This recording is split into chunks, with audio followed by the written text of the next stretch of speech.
To create IK animations, the first thing you need to do is set up a bone system. You can set up the bone system using the bone tool in the toolbar. Before you add the bones, you need to make sure you're working with movie clip instances, not graphic symbols. So on the stage here, I have several different movie clip instances. Remember, you can create a movie clip by selecting any artwork and choosing Modify, Convert to Symbol, and then choose Movie Clip for the type. So I'll go to the Bone tool, and we'll begin creating the bone system. When you're creating the bone system, all you have to do is click and drag from one bone to the next. The important thing that you do is click from and drag to only the points that you want to hinge. So I'm going to zoom in. That way it's nice and easy to see what I'm doing.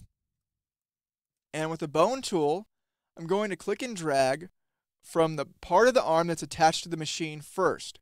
So you always want to start with the part that's going to be anchored.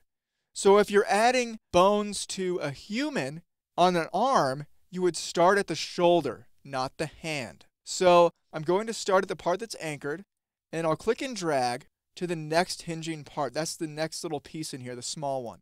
And then I want this piece to hinge toward the beginning of the next shape. So I'll release my mouse button here.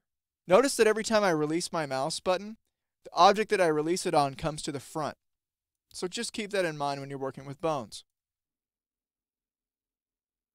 So there's my bone system. When you create a bone system, you'll see that Flash creates a new layer for you. Mine is called Armature 6. Yours will most likely be called Armature 1. The bones in the bone system have the same color as your outline color for that layer.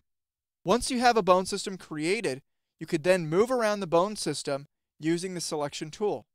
So go to the selection tool and then click and drag the hand for this machine. Obviously it's not really a hand, but let's just call it the hand for simplicity. So I'm going to click and drag the hand, and notice the other bones move. And there's our armature. So to set up a bone system, you can need to work with movie clips, and you can set it up by using the bone tool and clicking and dragging to and from the hinge points.